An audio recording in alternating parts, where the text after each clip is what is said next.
शब्बीर आलम साहब बोल रहे हैं कि आपका पहला काम जीतने के बाद आपका पहला काम युवाओं के लिए कौन सा कदम होगा, आप युवाओं के लिए क्या करेंगे? क्योंकि रिजवान जामी की साहब की तरफ से है कि अगर आपको टिकट नहीं देती है, क्या आप बगावत पे उतरेंगे या फिर पार्टी के साथ वैसे ही जुड़े रहेंगे जैसे आप 2 साल से? शरीफ जहीन साहब भाग बैसा से बोल रहे हैं कि अगर मीम से टिकट मिलता है तो और विधायक बन गए तो सबसे पहला कदम क्या रहेगा? संतोष चौधरी साहब आपके बहुत करीबी मित्र हैं, उन्होंने कहा है कि आप पार्टी में कब तक पार्टी करते रहेंगे या शादी वाली पार्टी में देंगे?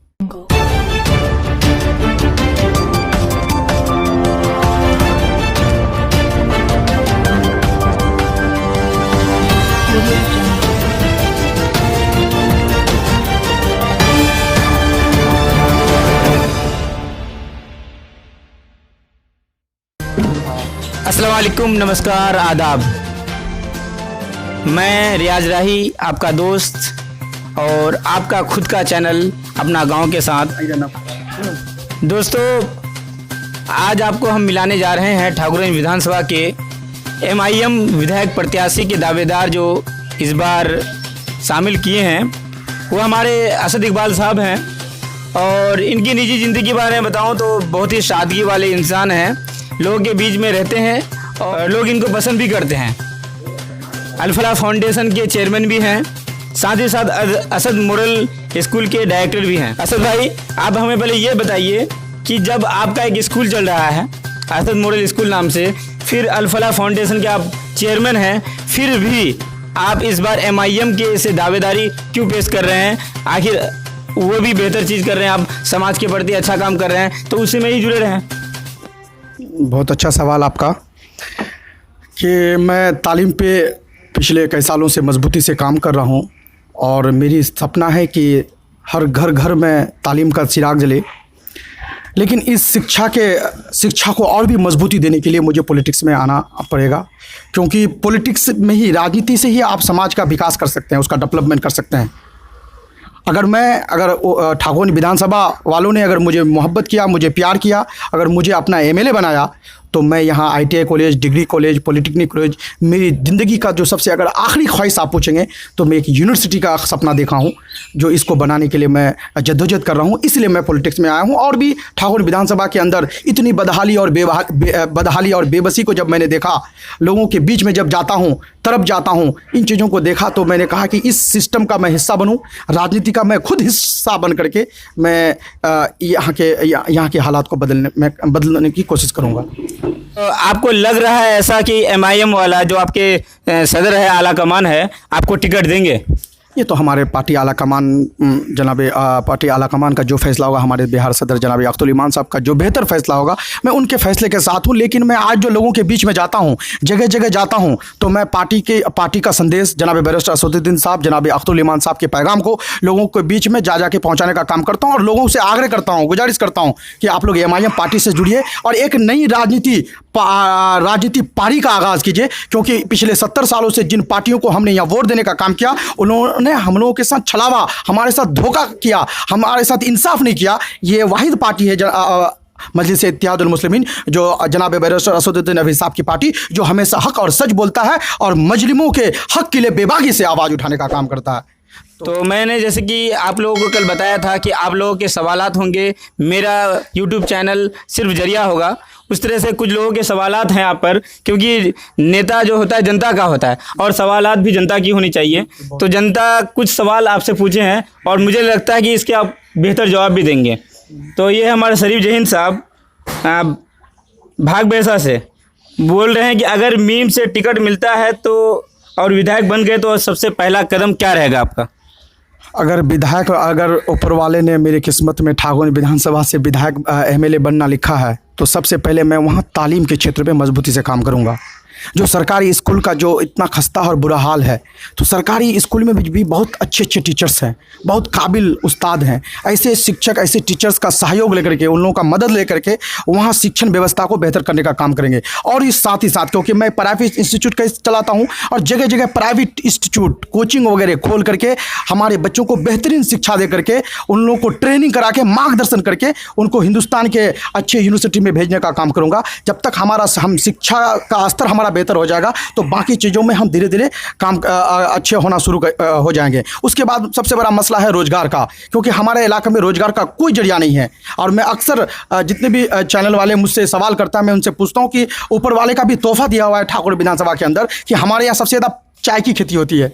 हमारे ठाकुर विधानसभा के अंदर मक्का की खेती प्रचुर मात्रा में होती है, अनानास की खेती भरपूर मात्रा में होती है, केला की खेती भरपूर मात्रा में होती है। उन चीज़ों का प्लांट लगवा करके ज़्यादा से ज़्यादा वहाँ हमारे नई प्रोडक्शन तैयार करके बाहर भेजने का काम करूँगा। इससे किसानों की फसलों का कीमत भी उनको ज़्यादा मिल जाएगा और उसमें हज़ारों लोगों का रोज़गार भी उनको मिल जाएगा।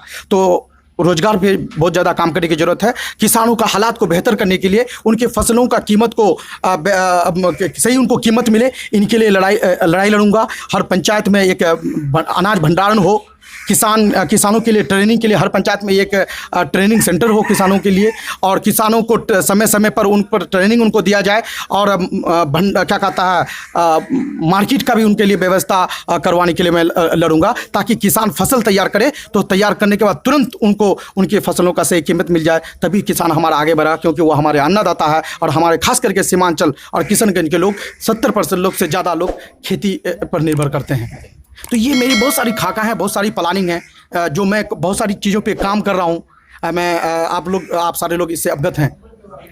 ये तो आप किसानों को लेकर के बात कहे हैं।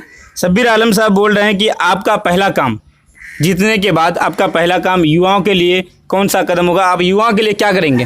क्योंकि इस बार आपने देखा कि लॉकडाउन के मामले में प्रवासी मजदूर हज़ारों की संख्या में, नहीं बोले तो लाखों की संख्या में घर बैठे हुए हैं। ऐसे लोगों की रोजी रोटी के लिए आगे आप क्या करेंगे, क्या सोचें उनके बारे में? हमारे बहुत सारे ऐसे युवा हैं, लगभग लोग बेरोजगार हैं अभी। तो अगर मुझे कामयाबी मिलती है तो मैं सबसे पहले युवाओं को एक जगह जमा करूँगा, जितने बेरोजगार हैं उनका लिस्टिंग तैयार करूंगा। उनमें से जो लोग एडुकेटेड हैं, अगर कोई इसमें से मैट्रिक पास हैं, तो उनके हिसाब से उन लोगों को क्रैश कोर्स करवाऊंगा, चाहे वो प्लम्बरिंग का हो, इलेक्ट्रिशियन हो, डेटा ऑपरेटर हो, कंपाउंडर हो। इस तरह के बहुत सारे कोर्सेज हैं। इस तरह का कोर्सेज करा करके उनको फ़ॉरेन भेजने का काम करूंगा। बाहर की विदेश की कंपनियों से कॉन्टैक्ट करके उनका पासपोर्ट बना करके उनको विदेश भेजने का काम करूंगा। और वो जब वो अच्छा सैलरी उनको मिलेगा, अच्छा तनख्वाह कमाएगा, तो अपने घर के हालात को भी खुशहाल करेगा और अपने आने वाले बच्चों को भी बेहतरीन शिक्षा देने का काम करेगा। आपका एक कुछ दिन पहले आप लोगों ने बंधन वालों के खिलाफ एक ये किए थे, आंदोलन चालू किए थे, उसका कहाँ तक क्या पहुँचा? क्योंकि फिर से बंधन वाले फिर से आकर के लोगों के साथ जबरन कर रहे हैं, क्योंकि लॉकडाउन का जो 31 जून तक था वो सीमित, वो अवधि ख़त्म हो चुकी है। उसके लिए आप क्या किए? क्योंकि आप लोग डीएम साहब के पास गए थे। ये सवाल मेरे तरफ से है, तो थोड़ा इस पर बात करें जी। यकीनन इनके लिए हम लोग डीएम साहब से भी मिले थे, बहादुरगंज सीओ से भी मिले थे, और एलडीएम साहब से भी हम लोगों ने बात किया था। तो क्योंकि वो आरबीआई का सर्कुलर था कि 31 जून तक ही वो किस्त नहीं ले सकता है, तो इसके बीच में वो लोग ज़बरदस्ती कहीं कर भी रहा था। तो हम लोगों को जहाँ से इन्फॉर्म मिला तो हम लोगों ने उन लोगों को डांट फटकार लगाने की भी कोशिश की, और बहुत जगह वो जो लोग देना चाह रहे थे खुशी से वो लोग दिए, और बहुत जगह लोग अपने हिसाब से नहीं दिए। लेकिन अब इसके बाद अब उन लोगों को देना होगा। लेकिन अभी दिक्कत ये है कि सभी प्रवासी मजदूर घर बैठे हुए हैं और स्कूल बंद है। ऐसे में शिक्षक लोग और प्रवासी मजदूर लोग बंधन कैसे जमा करेंगे, इस बारे में थोड़ा बताएं। और अगर नहीं जमा कर पाए तो यहाँ पे जेल जाने का भी धमकी बताया जा रहा है। तो क्या इसके लिए आपका कोई कठोर कदम है? क्या आप डीएम या एसपी से बात करेंगे इस मामले में, या फिर एलडीएम साहब से बात करेंगे? जी, इसके लिए फिर एलडीएम साहब से हम लोग दोबारा मिलेंगे कि 31 जून तो अब ख़त्म हो गया ये अवधि, लेकिन फिर भी लोगों का अब तक तो रोज़गार नहीं है, लोग बेरोज़गार हैं। और प्राइवेट स्कूल के आप टीचर्स की बात कर रहे हैं, यकीनन वो लोग भी परेशान, सारे लोग परेशान हैं। तो इसके लिए मिलते हैं डीएम साहब से, उनसे हम लोग मांग करेंगे कि इसको और भी 3 महीने का अवधि दिया जाए, कि ताकि लोगों को इससे राहत मिल सके। ये सवाल हमारे रिजवान जामी की साहब की तरफ से है कि अगर आपको टिकट नहीं देती है, क्या आप बगावत पे उतरेंगे या फिर पार्टी के साथ वैसे ही जुड़े रहेंगे जैसे आप 2 साल से हैं? मैं पार्टी के साथ जुड़ा हुआ रहूँगा। पार्टी आलाकमान का जो बेहतर फैसला होगा मैं उनके साथ रहूँगा, जो बेहतर होगा और जो पार्टी आलाकमान मेरे लिए बेहतर फैसला करेगी मैं उनके साथ रहूँगा। अब मजाकन तौर पे आपसे एक मैं सवाल करने जा रहा हूँ। जो हमारे संतोष चौधरी साहब आपके बहुत करीबी मित्र हैं, उन्होंने कहा है कि आप पार्टी में कब तक पार्टी करते रहेंगे या शादी वाली पार्टी भी देंगे?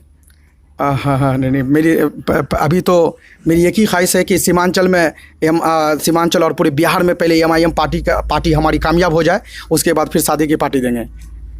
चलिए भाई, आप संतोष चौधरी जी, आपके सवाल का भी जवाब मिला, बाकी सभी लोगों के सवाल के जवाब मिले और इंशाल्लाह आपके सवालों के जवाब मिलते रहेंगे। आप लोग सवाल पूछते रहें। मैं फिर आपको बताना चाहूँगा कि हमारे चैनल का नाम है अपना गांव। अगर आप हमारे चैनल में नए हैं तो चैनल को सब्सक्राइब करें, वीडियो को शेयर करें और बेल आइकन को दबाना ना भूलें। आपका दोस्त रियाज राही, खुदा हाफिज़।